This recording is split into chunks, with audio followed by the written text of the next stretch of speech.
Ok, no sé si es que se ve bien esto, pero un segundo.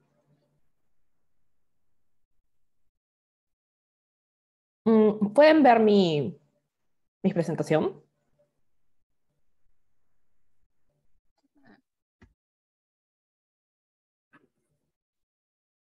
Ok, ok, perdón.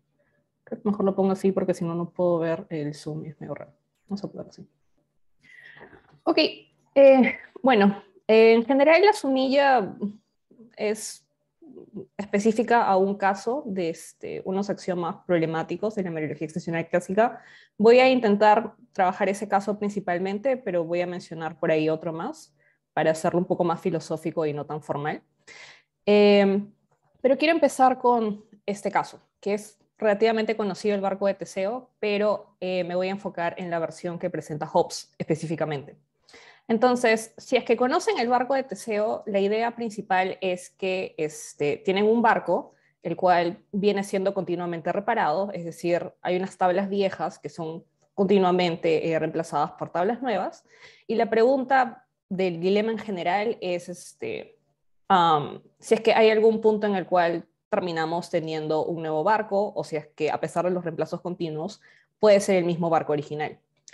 La distinción con el caso que presenta Hobbes es que, asumiendo que todo eso está pasando, en simultáneo hay alguien que está guardando las tablas que han sido retiradas. Entonces, mientras las retiran, las personas se las queda y las va rearreglando o reacomodando de forma que construye algo que parece ser muy similar al barco original, porque las pone exactamente en la misma posición y en el mismo orden. Entonces, el dilema que intenta crear Hobbes es, en este caso, ver si es que hay alguno de estos barcos que tenemos en el futuro que podría ser idéntico al barco original. Entonces, por ejemplo, tenemos tres barcos. Uno que es el barco original de Teseo, luego tenemos el barco que está ocupando entre comillas, el espacio ocupado por el barco original, solo que ahora está conformado por nuevas tablas. Y por otro lado tenemos este barco que está en otra parte, que simplemente ha sido reconstruido utilizando las tablas viejas. ¿Qué ocurre acá? Básicamente la pregunta es si es que hay alguno de estos barcos, es decir, B o C, que sea idéntico al barco original. Lo que va a decir Hobbes es que uno podría tener intuiciones para favorecer tanto a B como C, dependiendo de qué clase de principios sostengas. No voy a entrar mucho al detalle de esto, pero voy a mencionarlo rápidamente. Por ejemplo, en el caso del barco tras los reemplazos, parecería ser más o menos intuitivo que algo puede ir perdiendo partes o estas partes ser reemplazadas gradualmente y seguir siendo lo mismo. Por ejemplo, sabemos que ocurre regeneración celular en los humanos. Entonces, mientras yo estoy perdiendo ahorita como que células de piel y seguramente se regeneran, parece que sigo siendo yo. O sea, tendríamos que sostener algo muy radical para decir que en algún momento yo dejo de ser yo. Eso podría ser algo que nos podría motivar a decir que en realidad B es igual a A, es decir, una tesis de reemplazo gradual. Una forma, una manera formal de ponerlo sería decir que si hay un objeto O que está conformado por varias partes y una de estas es reemplazada produciendo el objeto R, entonces O y R siguen siendo el mismo objeto. Obviamente el caso problemático del barco de Teseo es que esto ocurre muchas veces y tendría que llegar a algún punto en el cual, si es que alguien va a insistir en que no se trata del mismo barco, tendrías que decir cuál es el grado máximo que podríamos admitir los reemplazos. La otra posibilidad es decir que en realidad el barco, que es idéntico al original, es aquel reconstruido a partir de las tablas viejas. Este es el caso que puntualmente me interesa un poco más porque va a establecer una noción un poco más estrecha entre identidad y mismas partes, ¿no? Y como ya voy a mencionar en un momento, la meriología principalmente le interesa la relación entre las partes y el todo. Entonces, veamos, en este caso sería un principio que está enfocado en tener las mismas partes, básicamente. Y lo que va a ocurrir acá es que uno tendría que sostener que los objetos O y R, toda vez que compartan exactamente las mismas partes y todas sus partes, entonces, perdón, y también dispuestas de la misma manera, para tener el caso del barco un poco más claro, entonces ambos son el mismo objeto. Ahora, lo interesante acá, perdón, es que dense cuenta que ambos principios hacen referencia a la noción de parte. Entonces, lo que queremos identificar es, en este caso de las mismas partes, que significa compartir partes, y en el caso, perdón, del anterior, igual hay como una referencia a qué es estar conformado por partes y qué es lo que ocurre cuando se pierde una de ellas. Entonces, hay una literatura dentro de la metafísica que específicamente se sitúa respecto a la relación entre las partes y el todo.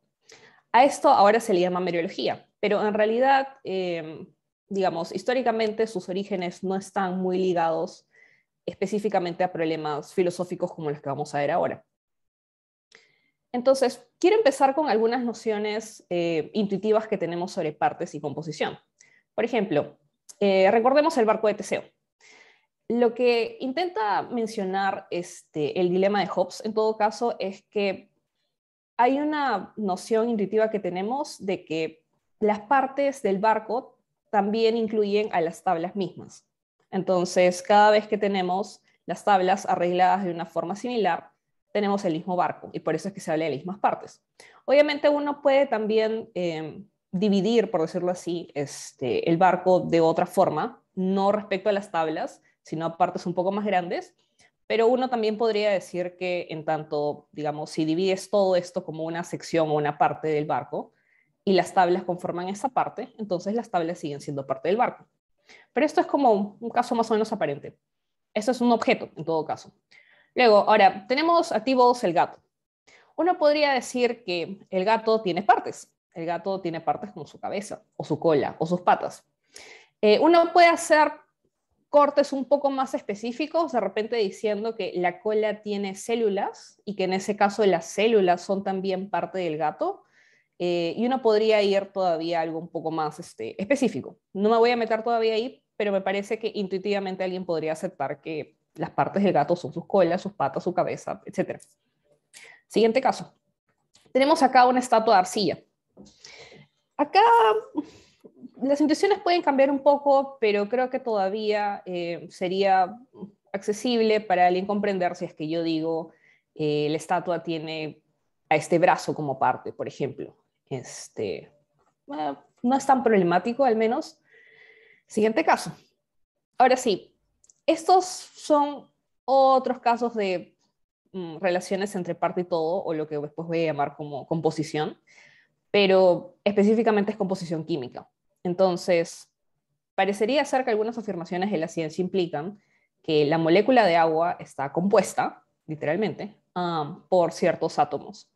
Entonces, tenemos, por ejemplo, el oxígeno, hidrógeno, y cada vez que yo digo los átomos de hidrógeno son parte de la molécula de agua, parece ser que estoy diciendo algo cierto. Esto puede hacerse mucho más específico todavía porque uno podría mencionar partículas subatómicas, es decir, si hay algo que está siendo parte también de cada átomo, podría ser en principio parte de la molécula de agua. Siguiente caso, y este ya es un poco más raro. La palabra meriología. ¿Tiene partes o no tiene partes? Y si es que yo pongo el ejemplo así, estrictamente hay dos formas de considerarlo. Una podría ser la inscripción que está acá, y alguien me podría decir que la inscripción tiene partes que son inscripciones más pequeñas. Esa es una opción, pero la que me interesa un poco más, para jugar un poco con las intuiciones y ver los límites, es ¿qué pasa si es que en realidad la palabra a la cual yo me quiero referir ahora, o el objeto o la cosa de la cual estoy hablando, no es la inscripción, sino es una entidad que de repente puede ser abstracta? No voy a entrar mucho a propuestas sobre esto, pero si es que alguien, por ejemplo, suscribe una teoría de tipos, el tipo meriología en tanto palabra, la pregunta es, ¿podría estar conformado? ¿Podría tener partes? Podríamos decir que hay un tipo que es la letra M, por ejemplo, que está conformando. Entonces, de repente acá ya se vuelve un poco raro, pero la idea es que en principio las cosas que voy a mencionar después, a pesar de que las tesis están bastante asociadas a casos de composición o constitución física, no hay nada que excluya todavía casos de composición en objetos abstractos, si es que alguien quiere admitir su existencia, por ejemplo. Entonces, una vez que tengo esto, la pregunta que está detrás, y por la cual me ha interesado mencionar estos casos para ver si es que alguien tiene intuiciones al respecto, es una pregunta muy, muy general, que es, ¿en virtud de qué podríamos decir que algunas cosas, y ojo acá estoy señalando cosas en un sentido súper, súper laxo, es decir, no quiero como mencionar a un objeto o lo que correspondería a nuestra intuición de objeto, sino a cosas como lo que sea sobre lo que tus cuantificadores tendrían que cuantificar. Um, la pregunta es, ¿en qué casos esto puede componer algo? ¿No? Otra pregunta que está asociada que yo no voy a realmente responder porque esto es parte de la literatura, pero es una pregunta un poco más específica a veces, es ¿qué es ser parte de algo? La razón por la cual no voy a abordar esto directamente es porque los axiomas que yo voy a mencionar, la presentación en la cual están, asumen ser parte de como primitivo. Entonces no te van a dar una respuesta a decirte específicamente qué es ser parte de. Pero una literatura muy cercana y asociada es la pregunta por los simples. Entonces, mientras ustedes van a ver que mis tesis más abajo en realidad se van a enfocar qué significa que se componga un nuevo objeto, donde este objeto se entiende como un todo, por decirlo así, eh, hay preguntas análogas que en realidad se cuestionan como qué significa ser un simple, donde ser un simple se asume que es algo sin partes, que potencialmente podría conformar otras cosas. Entonces, estas son preguntas muy generales, muy abstractas. Yo sé que a veces, en verdad, esta parte de la metafísica es complicada de seguir, así que voy a intentar asociarlo con algunos ejemplos, pero si es que hay alguna duda respecto a algo, siéntanse libres de interrumpirme. Entonces, estoy hablando de una relación, acá específicamente, que es la relación ser parte de. Hay unos términos formales que voy a mencionar. No es necesario, digamos, aprenderlos o recordarlos si es que no están familiarizados de por sí con estos. Eh, Mi intención inicial era ver más la meriología clásica excepcional desde un aspecto formal. He intentado no hacerlo tan formal, así que en realidad acá está la simbolización, pero no afecta en nada. Si es que algo no se entiende, nuevamente pueden preguntar, pero esto es solamente como para mencionar. Entonces, ser parte de es una relación, ¿sí? Una relación que se establece entre Y y X. Se dice que es de orden parcial porque en realidad cumple con tres características que son las que voy a mencionar, pero no nos afecta en nada si es que es orden parcial, si es que entienden que eso no es. Pero en fin, reflexividad. Entonces, esta es una característica un poco rara que no corresponde tanto con nuestras intuiciones probablemente porque básicamente dice que todo objeto X es parte de sí mismo. Entonces, es una propiedad formal de la relación ser parte de. Entonces, simplemente asumiendo que este simbolito de acá eh, nos va a representar la relación, podríamos decir como que X es parte de X, ¿sí?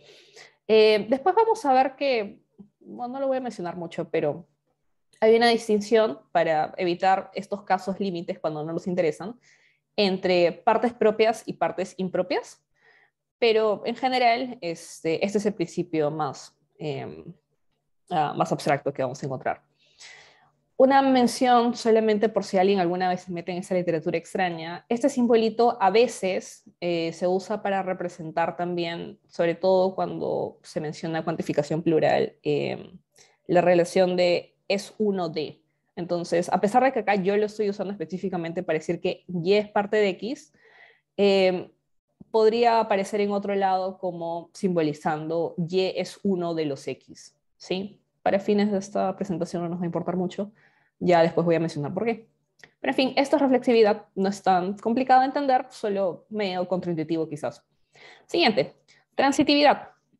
Lo que va a ocurrir acá es que, básicamente, retomando algunos de los ejemplos que estaban por ahí mencionados, si es que hay una célula que conforma la cola de Tibbles, y la cola de Tibbles es parte también de Tibbles, entonces podríamos intuitivamente decir que la célula a la cual me estaba refiriendo es parte de Tibbles, ¿no? Entonces, versión formal, Z es parte de y Y es parte de X, por lo tanto, Z es parte de X. Tampoco parece ser tan problemático hasta acá. Antisimetría. Esta es otra característica de un orden parcial. Y básicamente lo que nos dice es que dos objetos distintos, X y Y, no pueden ser parte uno del otro. esta presentación puede ser un poco rara, pero podemos pensar también en su versión contrapuesta, que básicamente nos dice es que si es que Y y X pueden ser parte el uno del otro, entonces uno pensaría que deberían ser el mismo objeto. Por eso es que está simbolizado de esta manera. En principio, también parecería ser más o menos intuitivo. Entonces, esto es más o menos una presuposición que está de fondo, pero nuevamente lo que voy a mostrar a continuación no especifica tanto qué cosa significa la relación ser parte de, porque lo va a tomar como primitivo. Ahora sí, específicamente mereología extensional clásica. Un poquito de historia. Inesperadamente, a pesar de que yo acabo de mencionar que estos son problemas formales, una persona que empezó interesándose en estas cuestiones más filosóficas, metafísicas, no tanto como asociadas a sistemas formales específicos, fue Husserl. Me parece que esto es a raíz de la influencia que tuvo Brentano, que también estaba interesado en qué rayos significaba que algo fuera parte de otra cosa.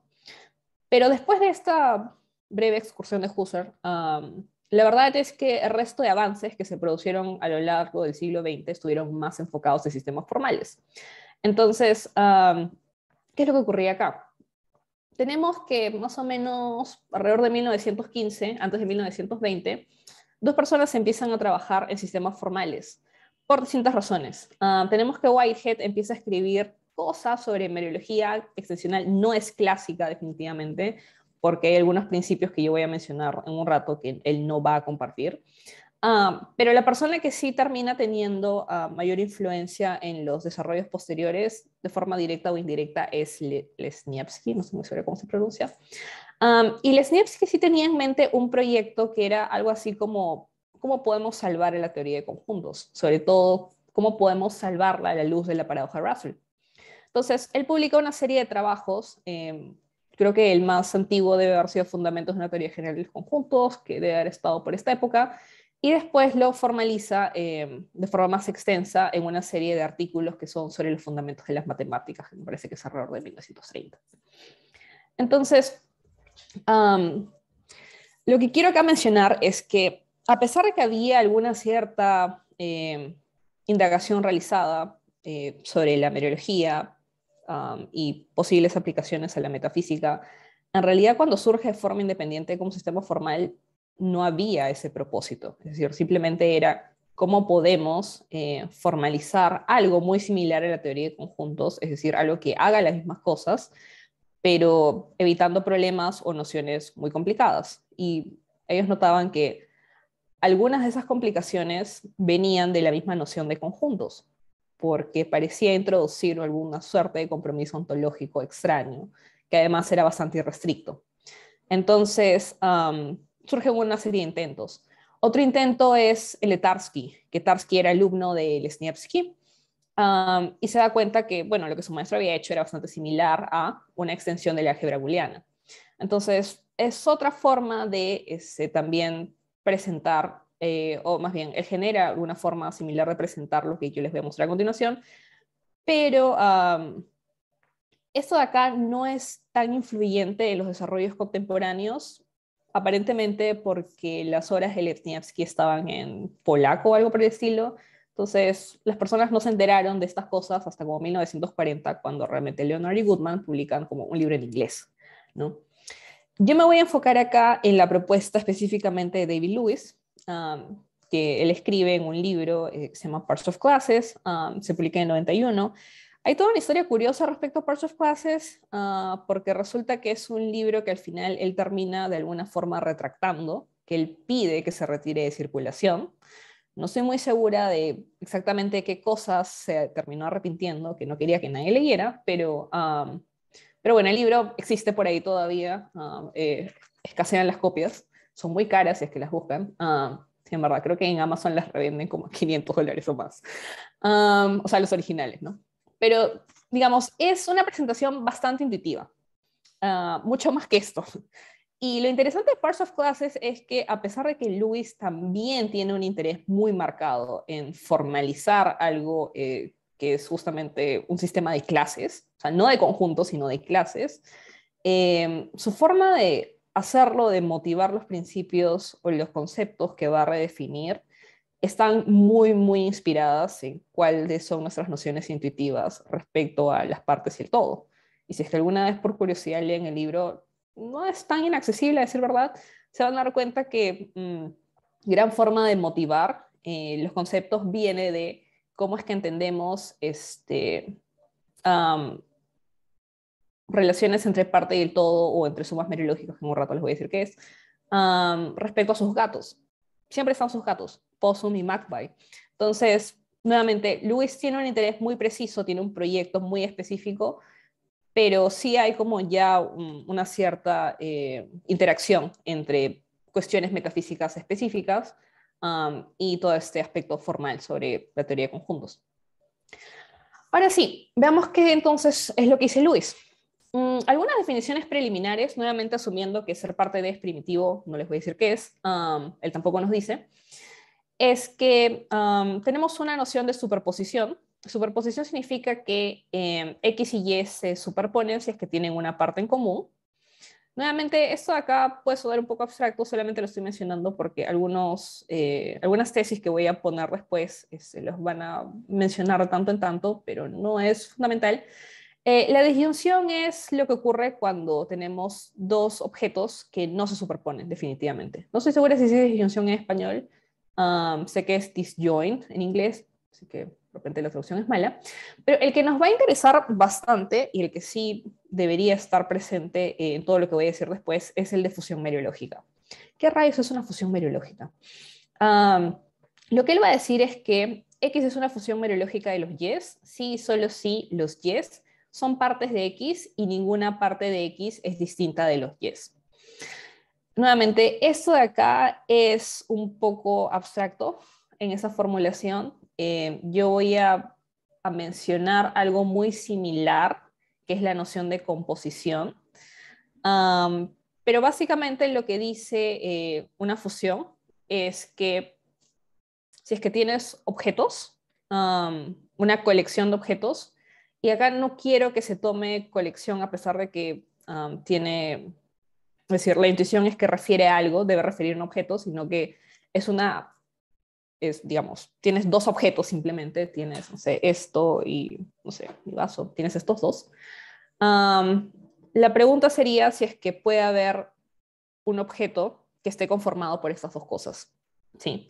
Si es que lo hay, significa que estos dos tienen una fusión meriológica, básicamente, donde eso no implica que haya un conjunto o una entidad extra, eso es lo que va a estar sujeto a discusión más adelante, pero la idea es que estos serían los X para fines de, perdón, los Y para fines de la definición que está ahí, y cada uno de estos Y sería una parte de X, esta fusión meriológica, y la fusión no tiene una parte extra independiente de estos dos. Entonces, nuevamente, no sea muy abstracta, pero ya vamos a ver cuáles son los casos que nos interesan en particular. Ahora, ¿qué es lo que va a hacer Lewis con eso? Básicamente nos va a decir que para su propuesta de la meriología extensional clásica, uno tiene que aceptar tres axiomas. El primer axioma es transitividad, que yo ya lo había mencionado arriba diciendo que toda relación que se entienda como ser parte de algo debería ser característicamente pensada como transitiva. Esto es exactamente lo mismo, solamente lo está acá poniendo como axioma. Pero los otros dos axiomas son los que me van a interesar un poco más durante esta charla, porque son un poco más controversiales. Y son controversiales en tanto generan consecuencias extrañas para algunos problemas metafísicos, a pesar de que acá nuevamente parecen bastante abstractos.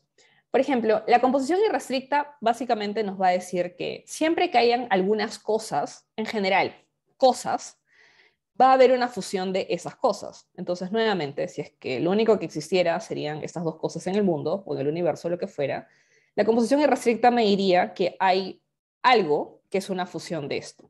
Ahora, ¿cuál es la naturaleza de ese algo? Bueno, eso puede estar sujeto a debate. Pero en principio me permite generar, por decirlo así, objetos a partir de otros objetos. En el caso de la singularidad, y no sé si es que esta es la traducción más apropiada, sé que en inglés el principio se llama uniqueness, le he puesto ese nombre, la idea es que nunca va a ocurrir que las mismas cosas, es decir, los Y's de los que estás hablando, tengan fusiones diferentes. Entonces, nuevamente, si es que yo tengo estas dos cosas, asumiendo que haya una fusión mereológica de ellas, que sea un objeto o no lo sea, no lo sé, solamente podría haber uno, no podrían haber más. Entonces, en principio parecería ser cierto. De repente, otra forma de ponerlo es si es que eso está conformado por átomos y sus partículas subatómicas y consecuentemente, la idea sería que esa colección de átomos solo debería, o sea, conformar una cosa, es el lapicero. O sea, no diríamos que hay más de una cosa ocupando este espacio, por ejemplo. Sería una tesis un poco, una afirmación un poco rara. Entonces, acá lo que voy a hacer es enfocarme en composición irrestricta y singularidad. Uno puede intentar decir que transitividad es controversial en el caso de la relación de ser parte de. Mm, hay algunas cosas que podrían discutirse, solamente dos casos rápidos. Por ejemplo, si es que digo que, no sé, yo soy parte del departamento de filosofía en la Universidad de Wisconsin-Milwaukee, y mi mano es parte de mí, la pregunta sería algo así como, ¿es mi mano parte del departamento de filosofía de la Universidad de Wisconsin-Milwaukee? Consecuencia rara. Algo que es un poco más específico y respecto a nuestras afirmaciones en filosofía y la ciencia sería si el hecho de que, no sé, como que hay una mitocondria en alguna célula de mi cuerpo, ¿es la mitocondria parte de mí? No podría intuir que sí, pero de repente los científicos podrían tener mejores razones para descartar ese caso, específicamente dependiendo qué relación estén teniendo en mente. Pero en principio, transitividad parece ser el menos problemático. Ahora vamos a ver qué rayos sucede con estos dos. Entonces, composición irrestricta. Este es el ejemplo que yo había puesto en la sumilla, básicamente. Entonces, como no tenía una imagen del brazo izquierdo de las personas que me están escuchando, conseguí un brazo izquierdo cualquiera. Imagínense que es el mío. La pregunta es, ¿puede este brazo izquierdo, la Capilla Sixtina y una luna de Júpiter conformar un objeto? Que es básicamente lo que hemos estado viendo, ¿no? Para cualesquiera colección de objetos, existe uno que está conformado por ellos. Composición irrestricta, como es una tesis tan general, ni siquiera hace limitaciones respecto a si es que estos objetos tienen que estar juntos. Por eso es que justamente el caso es medio raro. Sabemos que están muy dispersos, es decir, por ejemplo, mi brazo izquierdo está acá, está en Milwaukee, la Capilla Sixtina está donde está y Ganímedes está muy lejos de este planeta. Entonces, no hay ni siquiera esa clase de restricción, no hay continuidad espacial. Tampoco tienen que ser estas partes de la misma naturaleza. Esto de acá es claramente mi brazo, está conformado por células. La Capilla Sixtina es un caso también un poco especial porque no sabríamos exactamente de qué está conformado. Podría ser que en última instancia esté conformado de partículas, de, no sé, material el cual está pintado, lo que sea. Uno podría decirlo, uno podría decir que está de repente conformado por cada una de estas pinturas que están por acá, en fin, no sé. O sea, de todas maneras, se nota que su composición es muy distinta a lo que sea que ese brazo izquierdo, y de hecho es de una naturaleza distinta, porque esto acá es una obra de arte, esto acá es un pedazo de cuerpo humano. Y esto es una luna. Entonces, nuevamente también es de naturaleza distinta. Pero composición irrestricta, en realidad, es decir, alguien que se compromete con esta tesis tendría que aceptar que efectivamente hay un objeto conformado por estos y únicamente por estos. Dime, Carl. Una pregunta solamente aclaratoria para dejar esto bien claro. ¿Puedo decir que a partir de composición irrestricta se puede decir que todo conjunto es un objeto? Todo conjunto es un objeto. Es decir, uh, nuevamente, el problema ahí, al menos, y también considerando la versión de Lewis y todo eso, es que, y bueno, eso es algo que también debería haber mencionado, pero en el caso de Lewis, lo que él necesita para armar su sistema, aparte de estas definiciones y aparte de estos axiomas, es también un elemento muy interesante que no he mencionado acá solo para no hacerlo más largo y menos abstracto, que es la cuantificación plural. ¿Por qué? Porque en realidad muchas de las personas que están trabajando en metafísica, cuando van a intentar poner estas definiciones sobre la mesa, no quieren, digamos, comprometerse con los conjuntos. porque la carga ontológica es muy rara. Entonces, si se dan cuenta, como que por aquí y por allá, cuando pongo las definiciones, pongo algo así como los yes. Y los yes, en este caso, es decir, lo que sea que yo estoy intentando capturar o referirme, no es el conjunto conformado por los yes, sino es literalmente los yes. Es como si yo los agarrara todos al mismo tiempo. Entonces, como los yes.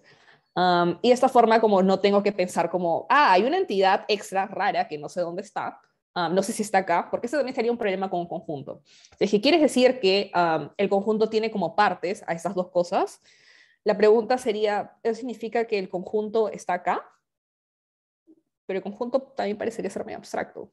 Realmente tiene una ubicación temporal en virtud de sus partes únicamente. O sea, entonces, hay un montón de consecuencias raras que son esperables al tratarse de conjuntos, pero como uno no quiere desviar la discusión por ese lado para distraerse pensando en conjuntos, estos metafísicos generalmente van a usar la cuantificación plural. Entonces te van a decir que tus cuantificadores no están operando sobre el conjunto de los yes, sino que están operando directamente sobre los yes. Entonces, para todos los yes, tal cosa, o existen los yes y tal cosa, ¿no?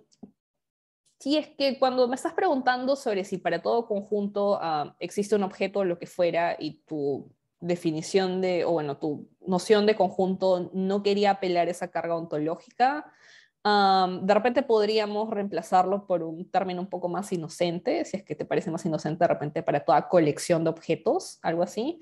Aglomeración de objetos, agrupación de objetos.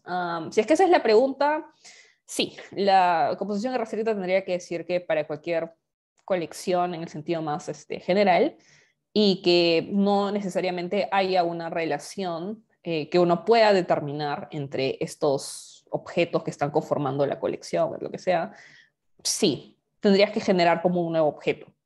Es una forma de decirlo porque Lewis en realidad no va a querer tampoco aceptar eso. Pero ya lo voy a mencionar después, pero sí, digamos, es una forma de ponerlo, solo ahí habría que tener un poco de cuidado con la noción de conjunto que estás tomando en cuenta. Ok. Entonces, voy a hacer un pequeño excurso respecto a qué es lo que hacen los metafísicos cuando se preguntan sobre composición, para que se entienda en qué contexto nos interesa acá la composición irrestricta. Peter Van Inwagen es la persona que recibe crédito en realidad por estipular cuáles son las preguntas sobre composición, bueno, definirlas o caracterizarlas. Hay una pregunta general que es más o menos la que ya he ido mencionando, que es ¿qué es la composición? O sea, ¿de qué estamos hablando? ¿Qué es lo que queremos capturar? Es muy, muy abstracto, es decir, muy, muy abstracta la pregunta, pero otra forma de frasearla que de repente es un poco más interesante es como, ¿bajo qué condiciones diríamos que ocurre la composición? ¿No? O sea, ¿bajo qué condiciones ocurre la composición de un objeto? Otra forma de ponerlo, que ya es la más específica que Brennigan va a definir, es cuáles son las condiciones necesarias y suficientes que deben satisfacer cualesquiera yes, nuevamente no estoy hablando de un conjunto, estoy hablando literalmente de los yes, y cualquier x, si es que va a ser cierto que los yes componen x. Entonces, nuevamente, lo único que querríamos acá encontrar, si es que quisiéramos dar una respuesta, que tendría que tener este esquema más o menos, es un principio sumamente general que nos diga, para cualquier caso de composición, que la composición ocurre en virtud de esto, ¿no? Entonces, Van Inwagen lo que va a decir es que cualquier respuesta a esta pregunta tendría que ser una instancia de este esquema, ¿no? Que sería algo así como necesariamente para cualesquiera yes y cualquiera x, los yes componen x sí y solo sí tus condiciones. Ahora, yo no me voy a enfocar mucho en esta pregunta, no solo porque es muy abstracta, sino porque hay toda una discusión respecto a si es que realmente hay una respuesta no trivial e informativa a la pregunta general. Van Inwagen cree que no. Y varias personas también tienen razones para aceptar esto, entonces él no se molesta tanto en dar una respuesta acá. Sí, pero la pregunta existe y las razones, la argumentación sobre por qué no habría una respuesta trivial e informativa son líneas muy generales que él no cree que puedas dar condiciones necesarias y suficientes, es decir, que puedas poner algo en estos puntos suspensivos que no apele a nociones meriológicas. O sea, no puedes como reducir la relación de ser parte de o de composición a relaciones no meriológicas. me parece que es muy complicado, es muy difícil, casi imposible. Entonces, cualquier respuesta que des, si es que apela a nociones merológicas, sería trivial. No te diría nada nuevo, no sería informativo. Pero nuevamente, hay argumentos, hay discusión respecto a esto, no me voy a enfocar acá. ¿Cuál es la pregunta que sí nos interesa? La pregunta especial, que es algo así como, ok, pero ¿cuándo ocurre la composición? Es decir, cuando yo tengo un set específico de los yes, mi pregunta es, ¿bajo qué circunstancias esos estarían componiendo un nuevo objeto? Entonces, otra forma de preguntarlo es, ¿cuándo es cierto que cualquier instancia de este esquema, tal que existen los X, existe perdón, un X, tal que los Yes componen X, va a ser cierto, falta acá, sin interrogación. Otra forma de ponerlo es, ¿cuáles son las condiciones necesarias y suficientes que deberían satisfacer cualesquiera Yes, que están acá, para que sea el caso que hay un objeto, y este sí tendría que ser nuestra intuición del objeto extra, entre comillas, que esté compuesto por los Yes? Entonces, de forma similar a la pregunta general, la pregunta especial también tendría un esquema. Me salté una pregunta, ahorita la veo, pero la idea es que las respuestas especiales también deben responder a este esquema de acá, que sería necesariamente para cualesquiera yes, hay un X, entonces dense cuenta que acá ya hay alguna suerte de compromiso con algún objeto nuevo que está siendo compuesto, es decir, que es traído a la existencia a partir de esta colección de los yes, tal que los yes componen X, ¿no? Sí, solo sí, tus condiciones. Otra forma de poner esta pregunta sería algo así como, ¿bajo qué circunstancias podemos decir que los yes son partes propias de algo? Propias en el sentido de que son diferentes de este algo, ¿no? Entonces, composición irrestricta en realidad es una respuesta a la pregunta especial, ¿sí? Y no la voy a retomar hasta dentro de un rato porque no es la única respuesta que hay a la pregunta especial, pero es una que tiene mucha, mucha popularidad, a pesar de ser tan radical y tener consecuencias raras. Y no solamente la que mencioné sobre mi brazo, Ganímedes y la Capilla Sixtina, sino que también tiene otras consecuencias raras. Y aún así, las personas o algunos metafísicos terminan aceptándola. Entonces, una pregunta interesante es, ¿por qué? Una forma de, no quiero decir argumentar, pero de motivar que uno termina aceptando la composición irrestricta es que las otras respuestas les parecen insatisfactorias. Y ya han habido algunas respuestas. Voy a empezar viendo respuestas moderadas a la pregunta especial. ¿A qué me refiero con moderadas? Ahorita van a ver. Entonces, una forma de llenar el esquema sería decir contacto, que básicamente sostiene que necesariamente para cualesquiera y que no estén superpuestos, o bien esto por el momento, existe un x compuesto por los yes si y solo si los yes están en contacto entre sí. Lo cual parecería ser algo intuitivo o sea, en alguna medida, porque, por ejemplo, si es que mis células me están conformando, me están componiendo, mis células tienen que estar en contacto entre sí, ¿no? Uno pensaría más o menos. Ahora sí, dejando esto un segundo de lado, voy a poner acá no superpuestos entre paréntesis porque en realidad algunas formas de presentar estas respuestas no hacen referencia a esto de acá. Esto es un añadido extra solo porque la forma en la cual Van Inwagen define composición o que algo esté compuesto de algo es un poco diferente a que algo sea la suma meriológica de los yes. ¿Cuál es la diferencia? Que en la definición de Van Inwagen las partes no deben ser superpuestas si es que van a componer algo. Es un ejemplo así medio extraño, ¿no? Por ejemplo, tomen mi brazo, imagínense que literalmente lo cortamos a la mitad por acá alrededor del codo. Entonces, uno podría decir que si es que mi brazo es todo esto, las dos partes tras el corte serían lo que está de mi codo para este lado y sería de mi codo para este lado. Eso parecería ser intuitivamente como dos partes del brazo.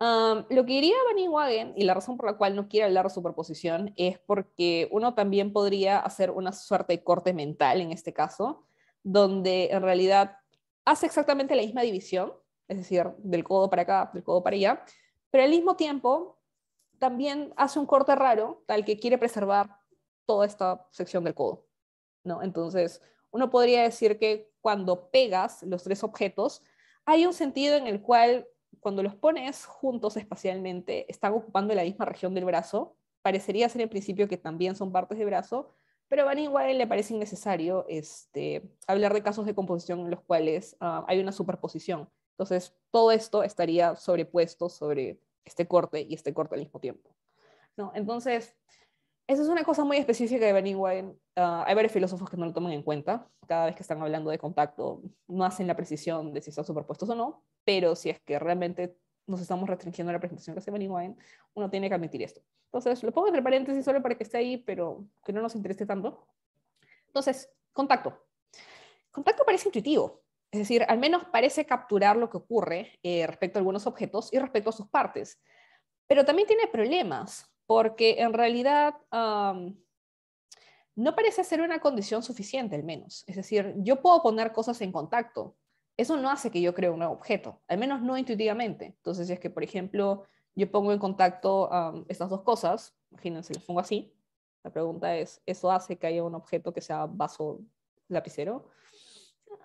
Medio raro. Um, Ojo, obviamente acá no estoy preguntando si es que, digamos, la persona que sostiene composición irrestricta va a pensar que hay un objeto, porque recuerden que esas son respuestas moderadas. Estas son más bien escapatorias de la composición irrestricta. Por lo tanto, la pregunta sería, ¿puedo hacer esto y tener un nuevo objeto? Hay unos casos que son un poco más interesantes y más graciosos, que es algo así como, ¿qué pasa cada vez que dos personas se dan la mano para saludarse? O lo que solían hacer, ¿no? Pre-COVID. Es decir, eso significa que hay un nuevo objeto que se acaba de constituir, que está formado por, imagínense que Carl y yo nos estamos dando la mano, por Carl y yo. Sería medio raro también. Entonces, contacto no es una buena respuesta. Es decir, parece tener alguna intuición e incluso hay un problema además con contacto, que no tiene nada que ver con las consecuencias raras, sino qué tan consistente o plausible es a la luz de lo que sabemos sobre la física, por ejemplo, que es el hecho de, a pesar de que este vaso tiene ciertos átomos, en fin, ciertas moléculas, lo que fuera que estén constituyéndolo, sabemos también que estos mismos o sus partes, sus partículas subatómicas o lo que fuera, no están literalmente en contacto. Es decir, hay espacios vacíos. Entonces, si realmente estar en contacto, según la definición, es que tengan que estar en contacto entre sí, tendríamos que casi nada está en contacto entre sí. O sea, para cualquier, digamos, agrupación de yes que consigas, ¿no? Entonces, contacto de hecho tiene sus intuiciones por ahí y por acá, pero no es satisfactorio. Entonces, eso es una respuesta moderada que no funciona. Otra respuesta moderada que uno podría considerar es, acá le he puesto atadura solo porque no se me ocurre un nombre mejor, no sé cuál es la traducción, pero no quiero que piensen que es algo que está atado o amarrado. En inglés se llama fascination. Pero básicamente lo que dice es que para cualesquiera yes, existe un X que va a estar compuesto de estos yes. Sí, solo si los yes están, que acá mi traducción fea, están atados, pero lo que quiero decir es lo que en el inglés están refiriendo como fastened together.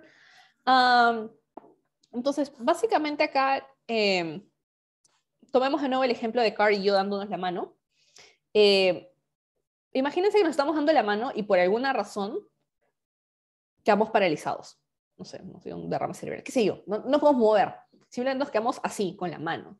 No sé, y además como que alguien súper mala gente de paso nos pone como que un montón de goma o no sé, algo súper raro que hace como que más difícil todavía que separemos las manos.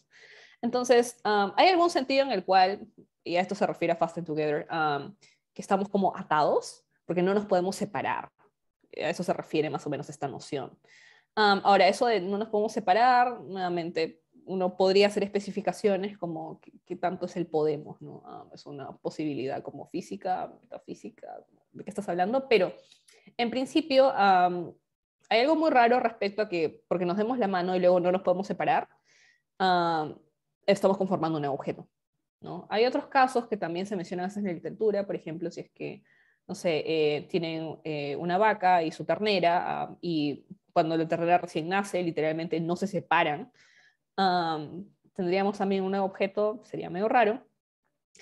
Pero el problema principal con esta noción es que, más allá de las consecuencias raras que tiene, es muy difícil de definir, porque ciertamente atadura ocurre en distintos grados. Entonces la pregunta sería, ¿cómo me podrías especificar en qué grado recién ocurre la composición? Es decir, mientras nos damos la mano y de repente no nos podemos separar porque alguien nos puso pegamento, de repente eso no compone un objeto, uno podría decir. Pero si es que nos quedamos paralizados y realmente no parece que nos vayamos a poder separar, al menos no voluntariamente, ¿eso sería suficiente para decir que ahora sí hay composición? Sería siendo medio raro. Pero uno podría seguir generando el caso de otras maneras. Entonces, atadura también tiene esas complicaciones y por esa razón varias personas como no lo considerarían tampoco. Bueno, prácticamente todo el mundo. La otra propuesta, que probablemente sea como la respuesta moderada más popular que existe, es la respuesta de Baning-Wagen, que es una respuesta un poco extraña. Básicamente lo que va a decir es que para cualesquiera y's existe un x tal que los x componen y si y solo si ocurre una de dos cosas. La primera cosa es que las actividades de los... acá debería ser los y's, perdón. Las actividades de los y's constituyen una vida, ahorita voy a hablar de eso. La otra opción sería que solo haya uno de... Perdón, acá también debería ser de los y's. Ok, entonces, ¿qué es lo que quiere decir Baning-Wagen? Fuera de la definición en líneas muy generales. Básicamente que los únicos casos de composición que existen son los de los seres vivos. Todos los seres vivos están compuestos. Y todo lo demás que uno intuitivamente piensa que es un objeto, en realidad no lo es. Entonces, por ejemplo, yo estoy compuesta, yo existo, mis cuantificadores, o bueno, los cuantificadores de Baning-Wagen, están cuantificando sobre personas y lo que quieras, pero eso de acá, esto no existe. ¿Por qué? Porque lo que sea de lo cual estaríamos hablando, que son las partes, aparentemente, o lo que uno podría pensar en realidad como que son los simples merológicos, en fin, no constituyen una vida, claramente acá. Entonces, no es un caso de composición. Pero eso nos deja con una consecuencia súper extraña. Nuevamente, solamente existen los seres vivos, no existe nada más. Lo demás son simples. Entonces, eso de acá, en realidad, la segunda parte, justamente a lo que quiere apelar, es eso, como solo hay uno de los yes, se refiere a como los simples se componen a sí mismos. Entonces, como el caso es tan trivial, nadie diría que realmente es una instancia de composición, por lo tanto, como no existen más objetos aparte de estos de acá. Ojo que acá hay algo muy interesante que es la definición de Baning-Wagen está hecha de tal forma que apela a la noción de constitución. Y yo a veces estaba intentando usar como que composición y constitución de forma intercambiable, solamente porque son sinónimos como cotidianamente. Pero él sí quiere hacer la distinción y necesita hacer la distinción entre componer y constituir, donde constituir es algo como una noción estrictamente material, pero también tiene otros detalles por ahí, porque recuerden que a él le interesa dar respuestas que no sean triviales, es decir, respuestas que no apelen a conceptos melológicos. Entonces no podría decir como Baning-Wagen, bueno, sí, los yes componen a X toda vez que las actividades de los yes componen una vida. Pero no me está diciendo nada. Entonces, tiene que elaborar en la noción de constitución, primero. Su otro problema es que tiene que elaborar respecto a la noción de qué es una vida. Baning-Wagen cree que tiene una motivación muy fuerte para proponer algo así porque nos resulta intuitivo que en el caso de los seres vivos hay algo que es traído a la existencia cada vez que las células, digamos, las conforman o lo que fuera. Y podemos pensar esto en casos de reproducción, por ejemplo, ¿no? Si es que tienes un espermatozoide y un óvulo, como son células, en fin, pero después de la reproducción celular, en fin, parece ser que hay algo nuevo que es adicional a estas dos cosas que habían antes, ¿no? Entonces, él cree que nuestras intuiciones apoyan que hay alguna composición que está ocurriendo ahí. A pesar de que él no te va a decir específicamente cómo definirla, porque él termina delegando un poco como a la biología. Esta tendría que darte específicamente el detalle de qué casos son los que constituyen una vida, ¿no? Pero efectivamente a los filósofos no les gusta mucho esto, no solo porque hay problemas raros en la definición, sino porque tiene consecuencias extrañas, que no son únicas a la propuesta de Baning-Wagen definitivamente. Ya vamos a ver en un ratito que también son comunes al nihilismo, pero en principio un problema principal es que es muy arbitrario en alguna medida decir que solo existan cosas porque hay seres vivos o porque tienen vida, y las sillas, los vasos, los lapiceros no existen. Entonces, ¿por qué un caso sí, por qué no? Entonces, una reacción a esto puede ser literalmente el nihilismo, y el nihilismo dice como, bueno, Vanin, tienes un problema con algunas cosas que existen, me estás diciendo que razón existen, mejor digamos que nada existe. Entonces, el nihilismo biológico te va a decir que para cualesquiera yes, existe un X compuesto de los yes, sí y solo sí hay uno de los yes. Dense cuenta que esto es exactamente el mismo que estaba acá. Es decir, es la segunda parte de la definición, solo que quitó la parte de la vida. Entonces el nihilismo termina apelando a que solamente hay simples, no hay objetos compuestos. Entonces, si es que tus cuantificadores estaban hechos para cuantificar sobre objetos, donde objetos son compuestos, en fin, no hay nada que satisfaga eso. No solamente tienes simples por todos lados. El problema obvio que tiene el nihilismo es que no puede explicar en parte nuestras intuiciones, pero la forma de capturar esto es con afirmaciones, ¿no? Al menos parece ser cierto que hay una silla en mi sala, la silla en la que estoy sentada, por ejemplo. Hay más de una, pero digamos, esta silla en la que estoy sentada.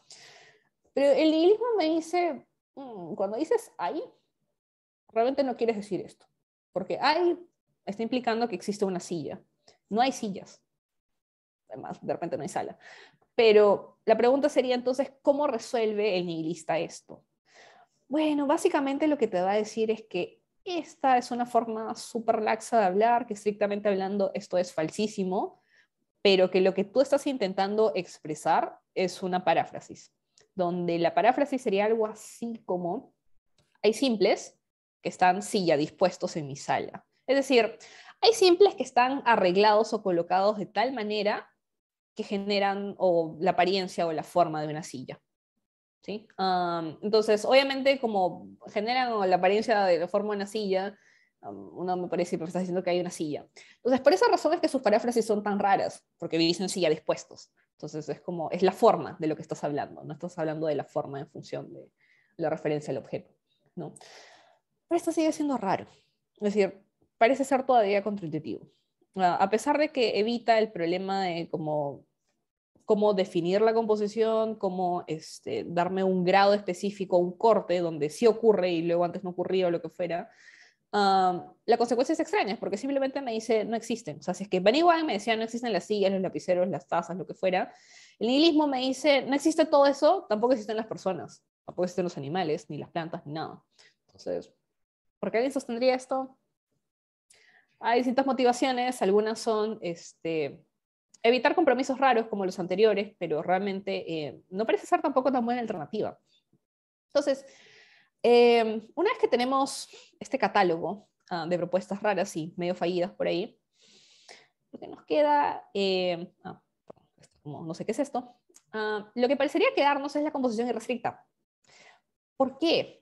Porque cuando uno dice que para cualesquiera yes existe un X tal que X está compuesto por los yes, y lo dice de forma tan amplia, dense cuenta que no tiene que molestarse en explicar por qué en un caso sí hay composición, por ejemplo en el caso de la vida, y en el caso de las sillas no hay. El que se suscribe a la composición irrestricta te va a decir, pero sí lo hay personas, hay sillas, es decir, hay todo. Además, no tiene que también pensar en cuál es la distinción de grado, es decir, si es que las cosas están en contacto, qué tan en contacto tienen que estar, o si es que están atadas juntas. No tiene ese problema al menos, o sea, no de la, digamos, o sea, no le afecta generar pocos objetos, porque más bien genera muchos. Entonces, la composición irrestricta, al menos en la forma en la cual se plantea para varios filósofos, no necesariamente para Lewis, porque como hemos visto, Lewis lo toma como axioma. Pero para gente que trabaja en mereología y en metafísica es porque no ven nada sostenible en las otras alternativas. Es decir, es lo último que queda. Um, pero aún así hay algunas motivaciones, entre comillas, independientes que se han intentado dar. La más conocida es el argumento de la vaguedad, que siempre se lo asocia mucho con Ted Sider, pero hay alguna formulación que viene por ahí más o menos de David Lewis, y básicamente dice esto. Si es que la composición es restringida, entonces debería en principio haber un par de casos posibles que estén conectados por una serie continua de posibles casos, tales que en uno de ellos haya composición y en otro no. Esto suena bien abstracto y bien raro, pero Estos de acá son las clásicas paradojas de la vaguedad, por ejemplo, si es que les preguntan como, imagínate que tienes a una persona, tienes a mí, y me vas quitando un pelo, ¿no? Entonces tienes como que la continuidad de posibles casos en los cuales yo voy perdiendo un pelo, asumiendo que no los voy a recuperar, ¿no? Entonces debería haber en un extremo yo como estoy ahora y en un extremo como yo sin ningún pelo. Entonces la pregunta, por ejemplo, sería, ¿en cuál de todos esos casos uno podría hacer el corte y decir, acá te vuelves calva y en los otros no eras calva? Entonces, la vaguedad más o menos que está acá en juego apela un poco a esa noción de la serie continua de casos, ¿no? Entonces, si es que uno puede generar una serie continua de casos para el caso de la calvicie, pensemos ahora en casos de composición. No tiene que ser ningún caso en específico, piensen simplemente en como en un montón de moléculas, no sé, que están juntas, o algo por el estilo, que de repente están como más juntas acá, menos juntas acá.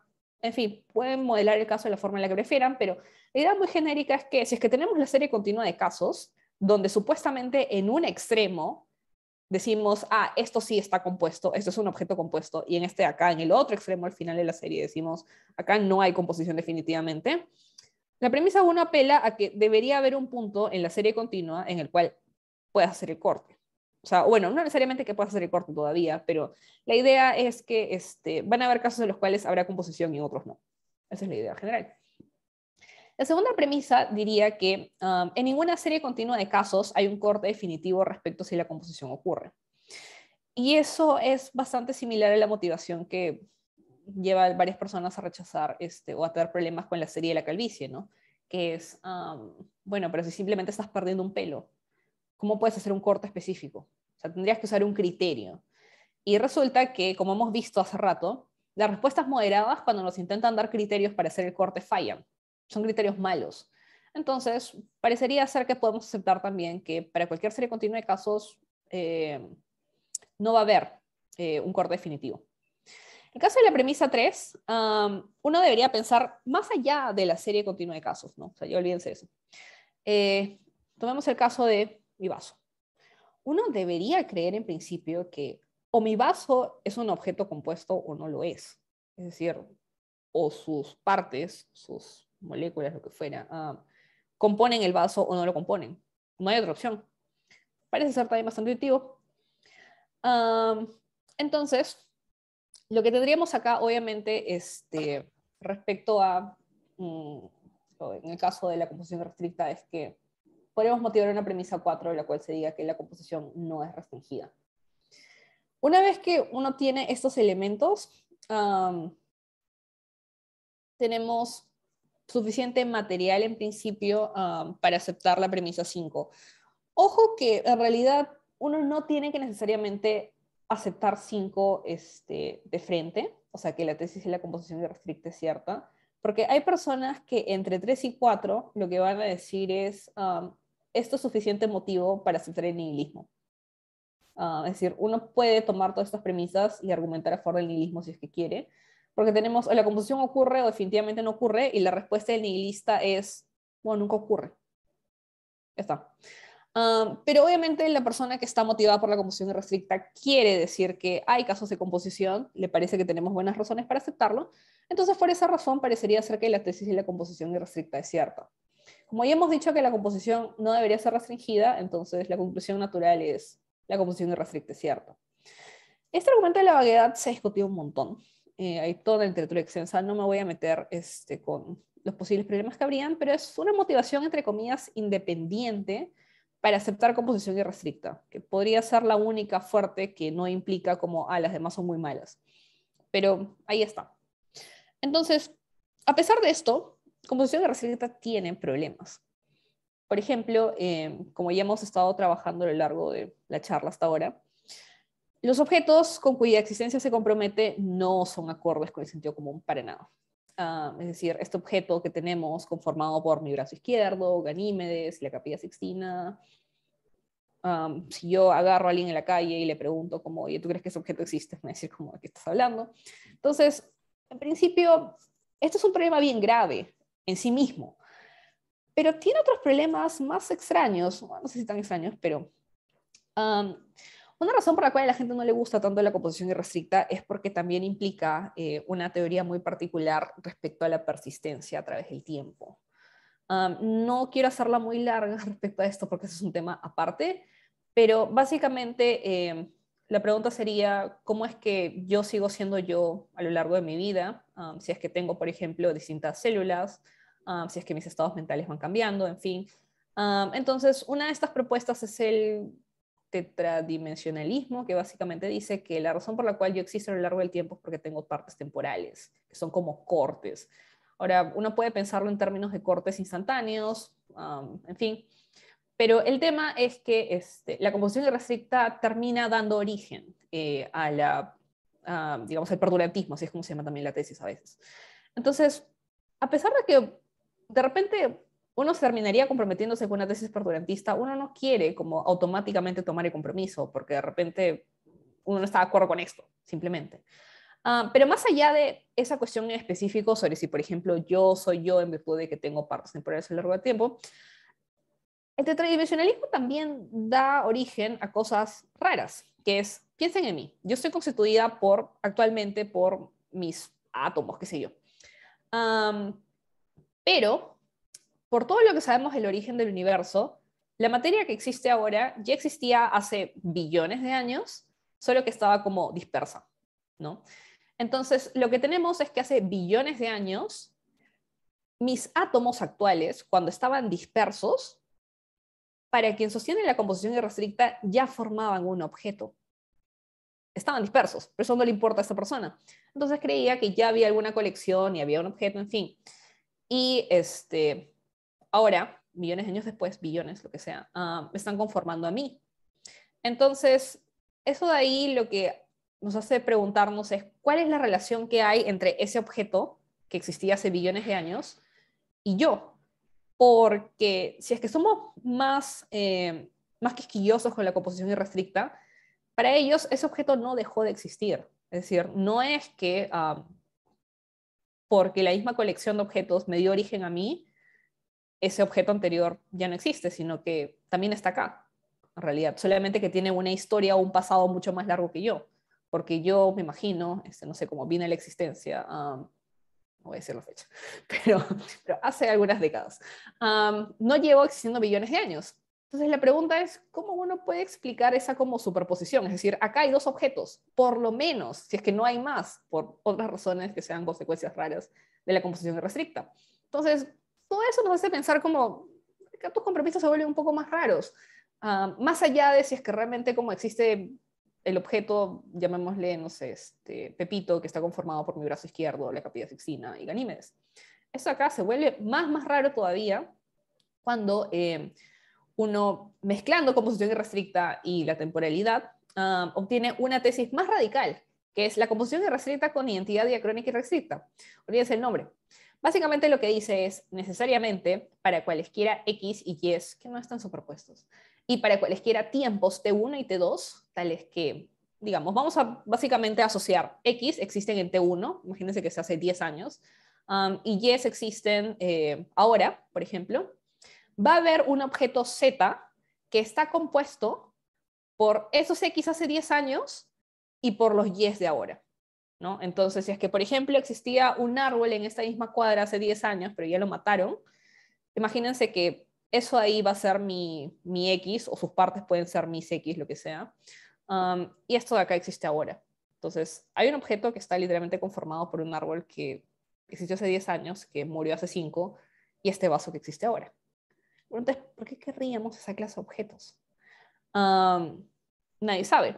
Pero el problema es que la tesis está implicada del hecho de que alguien sostenga composición irrestricta. Y un poco también de, digamos, temporalidades por acá. Entonces, eso parecería ser suficiente como para que alguien diga como, oye, ¿por qué estoy aceptando esto? Mejor deberíamos dejarlo por ahí. Bueno, David Lewis tiene una respuesta. ¿Sí? Es una respuesta que hace mención a dos cosas. Lo primero, que sí es algo que, digamos, algunas personas que actualmente sostienen composición restricta también van a defender, es que en realidad es solo en apariencia que hay un contraste con nuestras intuiciones o un problema con nuestras intuiciones, que es cuando hablamos todo el tiempo, estamos hablando de forma restringida. Por ejemplo, si es que yo digo, no sé, hay plantas en mi sala o algo por el estilo, o hay plantas acá o lo que fuera, parecería ser que solamente estoy considerando un grupo pequeño, no estoy hablando como de plantas. O de repente entro, un mejor ejemplo, entro a mi sala y digo, hay plantas. No significa que todas las plantas del universo están acá en mi sala, significa que literalmente hay plantas. O hay algunas plantas o lo que fuera. Entonces, de una forma similar, lo que estas personas van a decir es que cuando decimos cosas como hay plantas, hay sillas, hay personas o lo que fuera, pero no parecemos hacer ninguna mención a estos objetos extraños como el pito u otras colecciones raras, lo único que estamos haciendo es restringiendo nuestros cuantificadores porque no tenemos ningún interés o ninguna necesidad de literalmente hablar de todo lo que existe. Entonces, a pesar de que existe Pepito o a pesar de que existe ese objeto conformado por el árbol de hace 10 años y mi vaso acá, la mayor parte de las veces no vamos a hacer mención de ellos. Probablemente solo lo hagamos cuando estamos hablando de metafísica. Entonces, esta motivación de acá simplemente apela a que en nuestro lenguaje ordinario nuestra cuantificación ya es restringida. Entonces, ¿por qué no podríamos hacer el mismo caso para esta consecuencia extraña y decir como existen los objetos? Que creo que en inglés le llaman meteorological junk. Creo que la traducción rara en español sería así como basura meteorológica, pero entonces la persona que habla de composición restrictiva te diría, la basura meteorológica existe, solo no hablamos de ella, porque no tenemos nada útil que decir. Entonces, esa es una respuesta, aún no puede argumentarla, aún así podrían haber problemas, pero otra cosa que Lewis termina diciendo es que hay una inocencia ontológica en la tesis de la composición irrestricta, y esto de acá es un poco raro de entender y es raro de aceptar. Básicamente lo que va a decir es que él se suscribe a una tesis que se llama la composición como identidad. ¿Qué significa eso? Básicamente que uno debe identificar a un objeto compuesto con sus partes y con nada más que sus partes.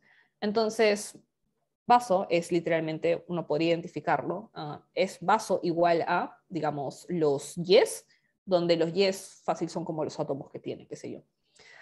Entonces, él quiere decir algo así como, cuando hablamos de objetos, significa que independientemente de sus partes, sean los simples o partes menos específicas de las cuales estamos hablando, no hay un objeto por encima de esta suma de las partes o de esta agrupación de las partes. ¿Sí? No hay un objeto extra. No significa que si es que, por ejemplo, yo acá tengo, no sé, 1.000.000 de átomos y yo digo, no sé, el millón de átomos componen el vaso, no significa que haya 1.000.000 más uno. Solamente hay 1.000.000. Vaso. Entonces, composición como identidad más la cuantificación plural que mencioné por ahí rápidamente sobre que no queremos hablar de conjuntos porque no queremos poner justamente esta entidad extra, sino que simplemente queremos coger las partes o los simples. Motivan a Lewis a decir que en realidad su tesis de la composición irrestricta no es ontológicamente problemática. No está postulando objetos extra, porque es decir, no está diciendo que haya algo nuevo o algo adicional a, digamos, mi brazo izquierdo, la Capilla Sixtina y Ganímedes. Es decir, hay un objeto, pero el objeto literalmente es la Capilla Sixtina, Ganímedes y mi brazo izquierdo. ¿Sí? O sea, no hay 4, hay 3. Y creo que eso es suficiente como para que uno se vea motivado a aceptar composición restricta. Es decir, hay otras personas que también comparten esa intuición de la inocencia ontológica, pero es difícil de capturar entonces qué sería lo informativo o lo útil sobre la tesis de composición restricta. Si es que en realidad no te está añadiendo un objeto extra, ¿qué es lo que te está diciendo? Porque de hecho ya sabemos que podemos generar colecciones o agrupaciones. Es decir, podemos incluso referirnos a ellas o pensar en ellas. ¿Cuál sería la necesidad de postular que nuestros cuantificadores también deben digamos, cuantificar sobre estos objetos raros? En fin, no sé cómo, si hasta acá, digamos, los habrá convencido alguna de estas cosas, son tesis raras nuevamente, pero esto es como todo el problema en general que uno encuentra respecto a composición irrestricta. Ahora quiero hablar de singularidad, que no parece ser tan problemática, pero al menos respecto a algunos problemas filosóficos o casos filosóficos conocidos, sí te obliga o te compromete con una respuesta. Y hay algunas personas a las cuales no les gusta. Entonces veamos algunas de estas cosas. Recuerda singularidad, básicamente lo que dice es, para cualesquiera yes, existe como máximo una fusión meriológica. Entonces yo no puedo producir más de una. Como literalmente si es que yo agarro estas dos cosas, aceptando algo como la composición irrestricta por un momento, solamente podría haber una. O sea, ni siquiera la composición irrestricta me puede dar más de uno. O sea, no debería en principio, según singularidad, ¿no? Entonces, ¿qué es lo que ocurre con singularidad? ¿Por qué nos interesaría? Parte de esta literatura tiene que ver con constitución material, así se llama. Este es como el caso más conocido, que es el de la estatua y la arcilla, básicamente. Entonces, imaginemos que este lunes pasado un escultor compró un pedazo de arcilla, que no tenía forma, simplemente venía así en masita, y le puso un nombre, masa. Además, el día martes, este artista decide hacer algo con la arcilla, ¿no? La modela, le da forma y, bueno, para fin de este caso le da la forma de Rey David. Entonces le pone de nombre a su estatua David. La pregunta acá que nos interesa es si es que realmente David es masa o no. ¿Sí? Entonces, de repente uno podría pensar que sí, solamente que le cambiaste la forma o algo por el estilo, qué sé yo. Pero hay complicaciones extra, en realidad. Vamos a ver cuáles. Primer problema. Masa existió antes del martes. No sabemos cuándo empezó a existir, pero al menos antes de que la estatua apareciera o que David apareciera aparentemente, Masa ya estaba, ¿no? Entonces, al mismo tiempo podemos decir que David no existió antes del martes, porque acabamos de estipular en el caso que ese fue el día que fue creado. Tercera afirmación problemática. Si algo existe antes del martes y otra cosa no pueden ser numéricamente idénticos. Esto de acá en realidad tiene que ver con la ley de Leibniz. En líneas muy generales lo que quiere decir es que si dos cosas tienen propiedades distintas, como existir antes de un día en específico, no podrían ser exactamente la misma cosa, o sea, una y la misma cosa. Por eso son numéricamente idénticos. Pero de acá viene justamente el problema de la constitución material, que es que Massa y David, para empezar, uno diría que tienen las mismas partes, ahorita, o sea, después de que David aparece, tienen exactamente las mismas partes y además ocupan la misma región espacial. ¿Sí? Entonces, la intuición nos diría, al menos de 4, que son lo mismo. O sea, eso es más o menos como la motivación y obviamente el problema surge cuando consideras 3, 3 viene de 1 y 2. Entonces, a todo esto, agrégale, para complicar el asunto, singularidad, que básicamente dice que dos cosas distintas no pueden tener exactamente la misma parte de ubicación. Lo de la ubicación se sigue de la cuestión de las partes. Acá debería ser las mismas partes. Porque vamos a asumir que las partes están ocupando una región temporal, en fin, que son espacialmente extendidas. Pero la idea es que singularidad te diría que como no puede haber más de una fusión meriológica de las mismas partes, o sea, que toma las mismas partes como insumo, entonces no podríamos afirmar en realidad 4, si es que queremos creer que Massa y David son cosas distintas. Y creíamos en principio que eran cosas distintas por 3, por Reed y Leibniz. Entonces, digamos, acá hay un problema un poco extraño.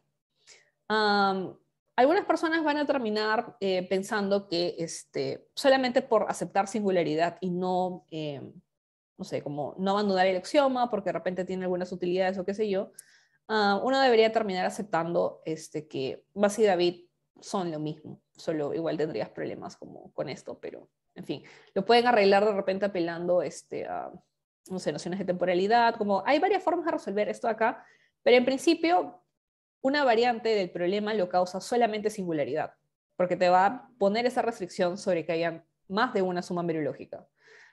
Entonces tendríamos que decir, no solamente para este caso, ya por este caso obviamente estamos pensando en Massa y David, pero lo que tendríamos que decir es prácticamente para cualquier escultura, es básicamente lo mismo que el material del que está hecho. Y eso es raro. Otro problema que tiene más o menos que ver, pero es un poco más triste, es que imaginemos que tenemos el gato Tibbles, que es un gato bastante feliz, que está completo, digamos. Y bueno, yo decido, porque soy una persona rara que conoce discusiones metafísicas, que quiero ponerle un nombre a una gran parte. Imagínense que le pongo nombre como a todas las partes de Tibbles, ¿qué importa? Pero hay una que me interesa, que es Tib. Y Tib básicamente es Tibbles menos la cola, ¿sí?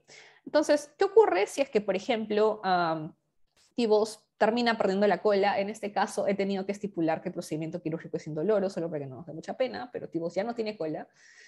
Y además, solo para que no venga acá el de la composición irrestricta a decirnos que, bueno, pero tienes T-Bones y tienes la cola acá. Imaginen que destruimos la cola. ¿Ya? No existe, no hay más cola. No sé qué le hacen, pero no hay cola. Entonces, literalmente tenemos a T-Bones menos la cola, y recuerden que yo le había puesto de nombre Tip. La pregunta acá es si es que T-Bones, en este momento, tras perder la cola, es idéntico a Tip. Y va a ocurrir que hay un problema más o menos similar, que en realidad es, por ejemplo, tenemos que T-Bones y Tip continúan existiendo después de que la cola es removida. Es decir, uno pensaría intuitivamente, justo por eso digo que relacionado, pero no similar al problema de la estatua, porque uno no querría decir, por ejemplo, que después de que T-Bones pierde la cola, ya no hay T-Bones. Claramente el gato sigue siendo el gato, es T-Bones, solo que no tiene cola. Y obviamente Tip existe, o sea, continúa existiendo, y obviamente la estipulación acá es que Tip ya existía también desde antes, porque simplemente era el nombre que yo le había puesto al gato menos la cola. Y cuando el gato tenía cola, también había gato menos cola, ¿no? Entonces, ambos existían, ambos siguen existiendo. La segunda afirmación es que T-Bones alguna vez en el pasado tuvo una cola. Y acá es donde vamos a empezar a jugar con la diferencia de propiedades. Porque no podríamos decir que Tip alguna vez tuvo una cola. Tip nunca la tuvo. Eso fue parte de cómo yo introduje más bien el nombre, por definición, ¿no? Entonces, ahora tenemos que si algo alguna vez tuvo una cola, pero otra cosa no la tuvo, entonces estos no pueden ser numéricamente idénticos. Nuevamente, ley de Leibniz, si es que algo tiene una propiedad y lo otro no, entonces no son lo mismo. En el caso de 5, también tenemos que reconocer que ahorita, tras la pérdida de la cola, tienen exactamente las mismas partes y la misma ubicación, ¿no? Bastante similar a lo que habíamos visto anteriormente. Pero de nuevo va a venir singularidad a decirnos, bueno, pero dos cosas distintas no pueden tener exactamente la misma parte y la ubicación. Entonces, ¿cuál sería la alternativa? Aceptar que T-Bones siempre fue Tip, pero recuerden que Tip no tenía la cola nunca. O sea, Tip siempre fue menos la cola. Entonces, nuevamente tenemos un problema, ¿no? Parte de la literatura respecto a esto, para resolverlo, toma distintas respuestas. Una podría ser abandonar singularidad, pero otras se terminan enfocando en cuestiones sobre partes temporales y constitución material, que de hecho como excede ya el alcance de esta presentación. Pero de hecho, si es que alguna vez tienen curiosidad de esto, una buena opción sería empezar como con un artículo de Stanford sobre constitución material. Y después como que ontología de partes temporales, ¿no? Pero la idea en general es simplemente mostrar que uno puede tomar estos casos y hacerlos problemáticos una vez que uno ya está comprometido con singularidad. Porque si es que no tuvieras el compromiso, entonces podrías todavía intentar decir que no, si son lo mismo, solo tal y tal. Pero una vez que restringes y dices como no pueden tener las mismas partes y ser más de uno, entonces ahí es donde uno termina estando con las manos atadas. Entonces, nuevamente, toda esta cuestión de acá básicamente era una presentación para señalar que a pesar de que había alguna motivación, en principio poco relacionada a la mereología o mereología en tanto área metafísica, quiero decir, y que más bien tenía que ver con teoría de conjuntos, una persona como Lewis, que prácticamente quiere todavía preservar estos axiomas porque le sirven para los propósitos de la teoría de clases que quiere armar, termina aceptando estas tesis que en principio, como él mismo lo quiere plantear, parecen inocentes, pero que cuando uno las empieza a evaluar por sí mismas, y sobre todo en el contexto de estos casos, uno termina viendo que en realidad sí son tesis metafísicas sustanciales. No es un compromiso que uno podría asumir de forma tan laxa y decir como, no, es mi axioma. No, es evidente. Realmente no es evidente, ni la composición irrestricta ni la singularidad, probablemente. Pero bueno, eso es todo lo que tenía por presentar ahora, así que no sé si es que tienen preguntas o algo, pero me pueden comentar.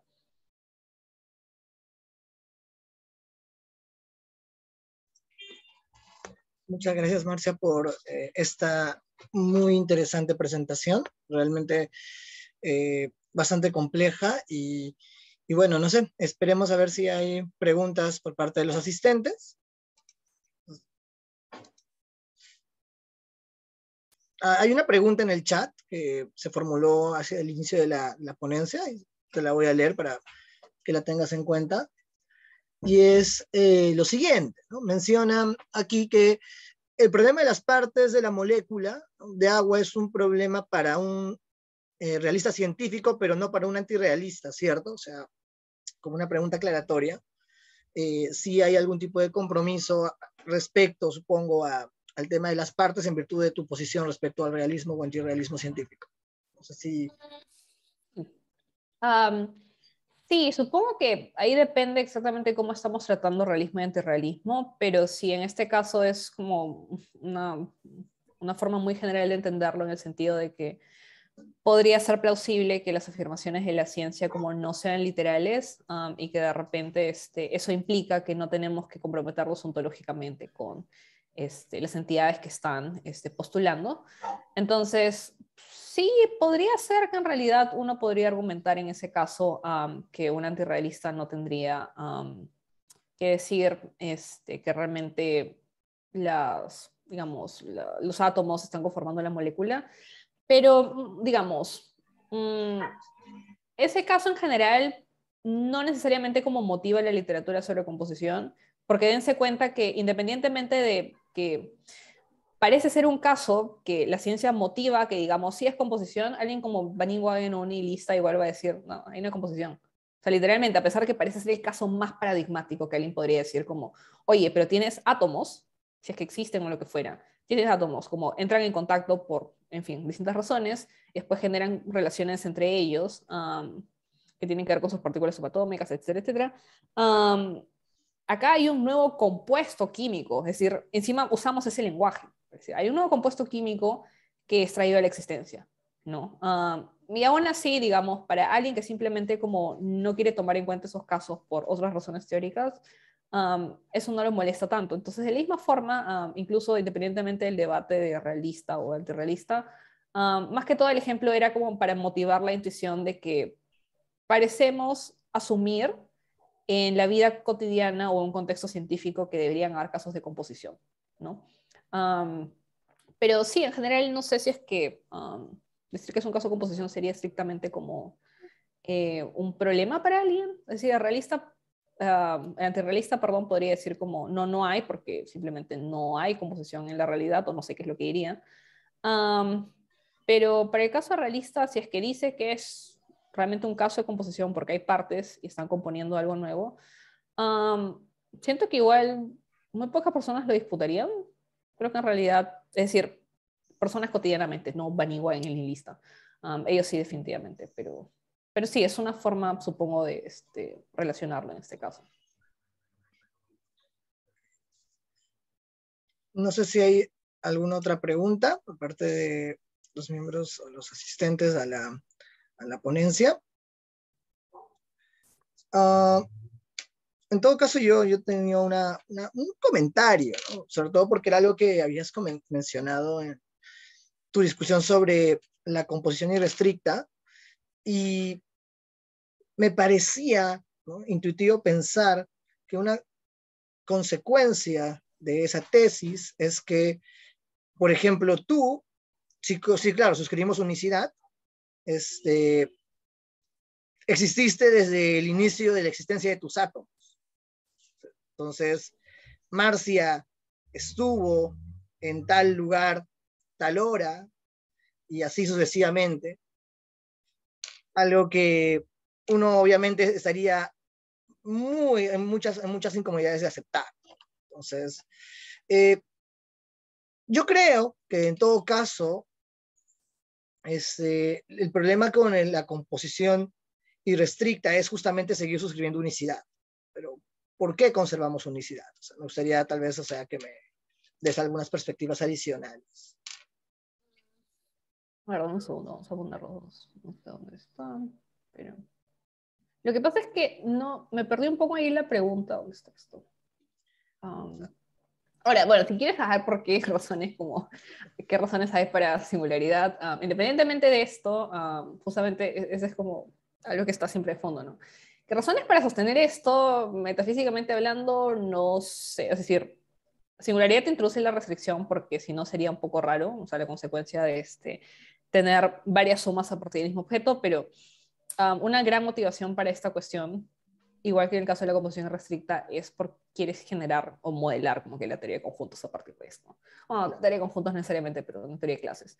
Entonces, en el caso de la composición irrestricta, esto te permite generar como que infinitamente, o sea, bueno, a partir de ciertos elementos, estar generando continuamente clases.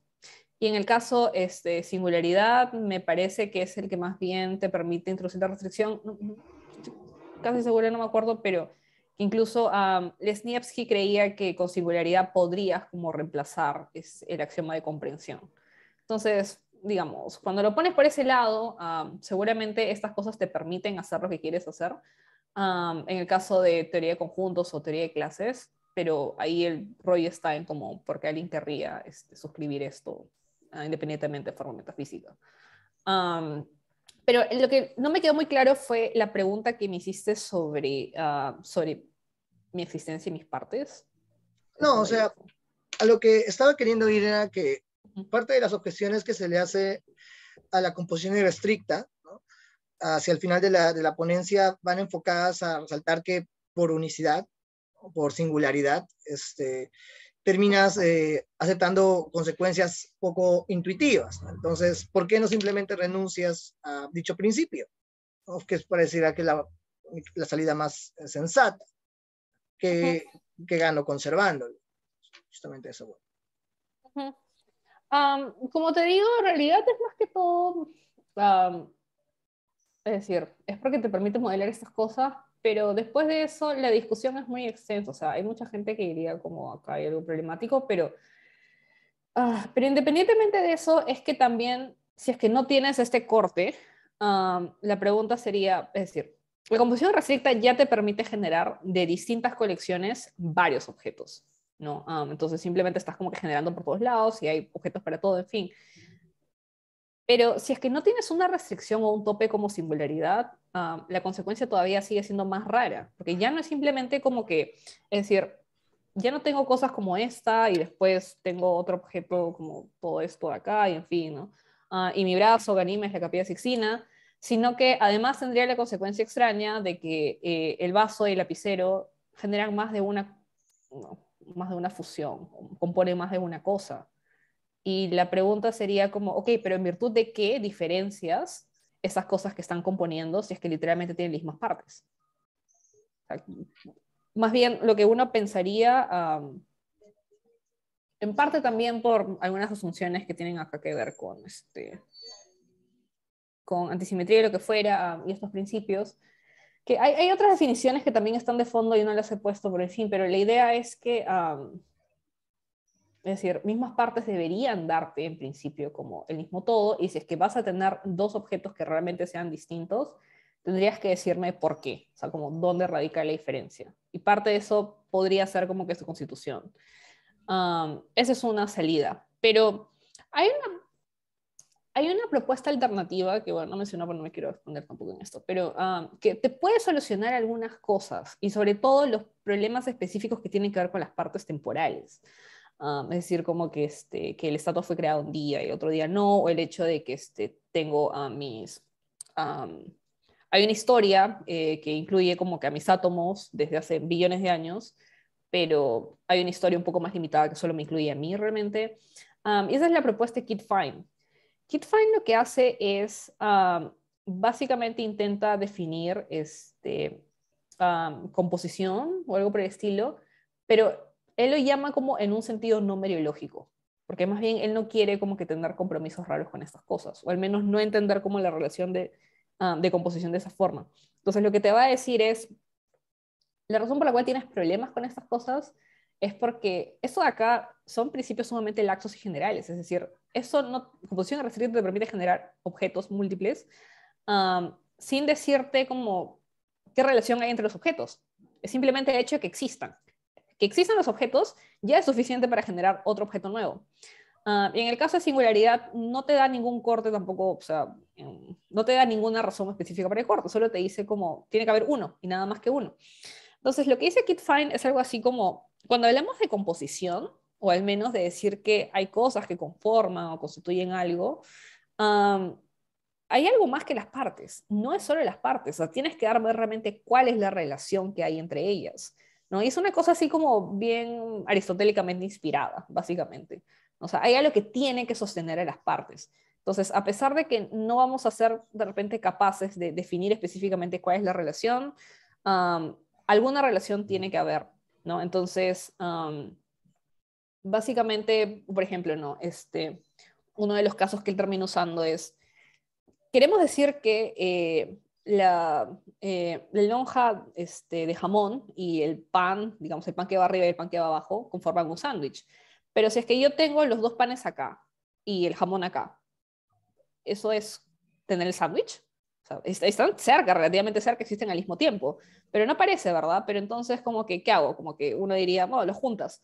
Pero digamos, ¿qué tanto los tienes que juntar? O sea, como, ¿dónde, o sea, en qué momento o qué disposición o qué arreglo espacial como que realmente viene como que, o sea, la existencia como que el sándwich? Sin contar además que el problema con composición irrestricta, bastante similar al de mis átomos y lo que fuera, es que el jamón ya existía hace tiempo en un paquete, el pan ya existía, y lo que te va a decir, bueno, alguna consecuencia que podría generarse ahí medio rara es que ya había el sándwich. Si es que literalmente el sándwich solamente es los dos pedazos de pan y el jamón, bueno, eso ya existía hace tiempo, cuando alguien horneó los pedazos de pan y cuando alguien cortó el jamón. O sea, ya había. Entonces, como, ¿dónde está el sándwich realmente? Bueno, no sé por qué a Kid Fine le preocupa tanto el sándwich, pero la idea ahí es que él te va a decir que tiene que haber alguna relación específica en virtud de que, o sea, en virtud de la cual este jamón y estos pedazos de pan constituyen el sándwich, ¿no? Entonces, básicamente lo que va a decir es que todo eso, o sea, la relación más las partes, constituyen algo que se llama un embodiment, pero no sé cómo ponerlo en español, pero es algo así como, o sea, hay algo ahí, ¿no? Digamos. Pero hay ese elemento extra, ¿no? Entonces, lo que él va a decir es que una vez que tienes eso, o sea, que tienes una propuesta de ese tipo, eso te sirve para explicar casos de temporalidad porque puedes hacer que además haya como una estructura o un embodiment que lo va a llamar variable, que puede estar conformado por distintos de estos embodiments anteriores, ¿no? Entonces puedes explicar problemas, por ejemplo, como el del cambio, que imagínate si es que estás pensando, no sé, no sé, en alguna playa que se acerque a tu casa, que siga. Obviamente siempre tienes el problema de, bueno, pero ¿dónde empieza, dónde acaba la playa? ¿Qué moléculas de agua son parte de la playa? Si es como que está en flujo constante, en fin, ¿no? La clásica cosa de Heráclito. Entonces, lo que te diría Lewis es que tú puedes hacer cortes, perdón, Kid Fine. Te podría decir, no hay que hacer cortes, pero te podría decir que en principio, lo que sea que es la playa es básicamente como un gran embodiment, que a su vez tiene como que embodiments más, o sea, no variables, embodiments creo que son rígidos, y cada uno de esos sí está conformado por las moléculas de agua y la relación que la sostiene en ese momento para ser parte de esta playa, ¿no? En el momento en el que tú lo estás considerando. Entonces, esa es una propuesta alternativa que no tiene algunas de estas consecuencias raras. No sé por qué la discusión sigue, digamos, revolviendo alrededor de como que la mereología, si en verdad, al menos como que el account de King Fine me parece bastante, no sé, como sea, no sé si intuitivo, pero al menos convincente, pero digamos, existe, solo que por alguna razón la gente no le ha hecho mucho caso y prefieren como terminar volviendo a la mereología, pero ciertamente lo único que yo he presentado acá es la mereología extensional clásica. Y el tema es que una vez que tú decides como que chao, composición irrestricta o singularidad, tienes otras mereologías, tienes otros sistemas formales y probablemente esos son como que los que ahora serían más aceptados. Es decir, como casi nadie como que aceptaría el sistema clásico ahorita, pero por distintas razones, ¿no? Solo que lo único interesante acá es el hecho de que Luis haya sido como que tan obstinado al inicio, no sé si es que eso tiene algo que ver con el hecho de que terminó retractando el libro, pero en principio, es decir, él sentía que la motivación independiente era suficiente para comprometerse con esto y que él simplemente iba a aceptar las consecuencias que derivaran de eso, ¿no? Y si era composición irrestricta, como que normal. Pero ahora, digamos, a alguien le parecería raro, probablemente. Una pregunta de Ángela Almonte. Ángela. Dime, Hola, Ángela. gracias. Hola. Tenía una duda, pregunta sobre la propuesta de Van Inwagen. quería saber si, eh, no me acuerdo, hay una parte en que él propone ese caso de que dos personas son cosidas por la mano y quería saber si eso sería también un problema para la propuesta de Baning-Bayes, porque dice que los X conforman, o sea, componen a Y, sí, solo si uno, las actividades de los X constituyen una vida, o dos, solo hay uno de los X. Quería saber si para él ese caso que propone también sería un problema o tendría una manera de decir que no lo es. Digamos que Pedro y Juan son cosidos por la mano, ¿no?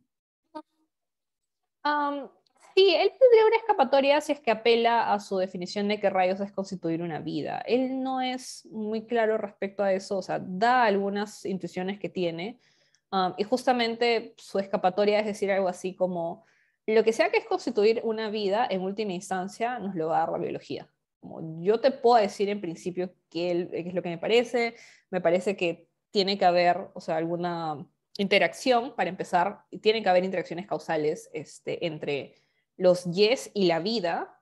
Um, Tiene que haber, o sea, alguna forma de como que, en el cual, o alguna forma en la cual los yes como que sostengan esa vida constantemente, es decir, como que sus actividades tienen que permitir la sostención o el soporte de la vida misma y lo que fuera. Entonces, lo que te podría decir él más o menos es que, primero, ¿cuáles serían tus yes en ese caso? Serían, por ejemplo, las dos personas, porque dos personas con la mano cosida difícilmente constituirían una vida en el sentido que él quiere capturar.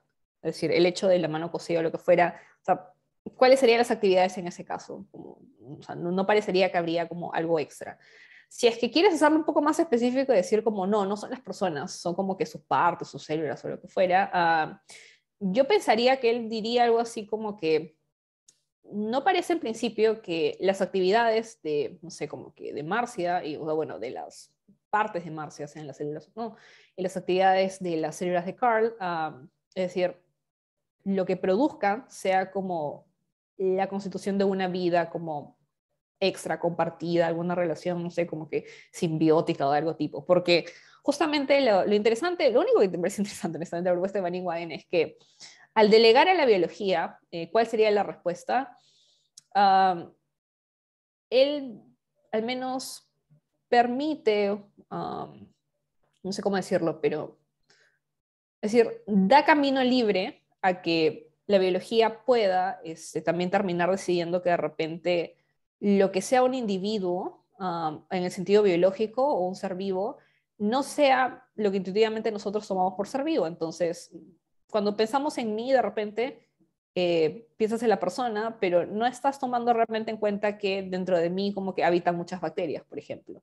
Entonces uno podría pensar que el individuo realmente debería ser como que esta entidad, que es la interacción de como mis células y las bacterias y lo que fuera, pero hay otras interacciones mucho más interesantes, por ejemplo, en el reino animal, ¿no? Entonces, cuando Van Inwagen dice algo así como la actividad de los seres constituye una vida, es algo así como lo que la biología defina como vida en algún momento, o que nuestra mejor teoría responda a eso, mi definición todavía va a aplicar. Es decir, lo único que me interesa es que voy a decir que ese sistema biológico, que supuestamente es el individuo, tiene partes. Y esas partes, nuevamente, también pueden estar definidas por la biología, en tanto constituyen una vida. Entonces, yo siento que él te diría algo así como, la única forma en la cual yo podría aceptar que las personas cocidas realmente sean o estén componiendo un nuevo objeto sería que hay alguna propuesta biológica o científica que te diga que estar cocidos como que hace algo respecto a las actividades de las partes de cada individuo y que por esa razón como que pueden constituir algo nuevo. Pero así en principio como está, no, yo pensaría que no, porque justamente él tiene mucho espacio para jugar con esta noción de acá. Y lo último que te va a decir, en tanto no te va a dar como que una teoría biológica específica, va a apelar a intuiciones probablemente. Y te va a decir que la intuición bien fuerte es que no hay una vida extra que esté siendo traída a la existencia si es que hay dos personas que están cosidas por la mano. Ese sería un problema más bien para atadura, seguramente, pero no tanto para Baning-Wagen.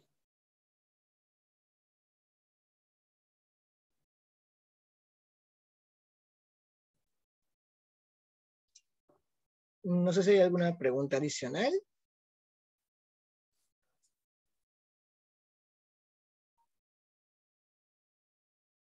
Bueno, parece que ya no. Y bueno, hay que agradecer acá a la ponencia de Marcia, ¿no? Que ha sido realmente interesante e iluminadora. Y también agradecer a todos por su presencia en estas jornadas organizadas todos los jueves de este mes. Realmente ha sido muy interesante lo que se ha visto en estas semanas y bueno, a las personas que asistieron a todas las sesiones se les estará ofreciendo un pequeño certificado por su constancia en el evento. Y bueno, no sé si Pamela quiere decir algo para terminar con las jornadas.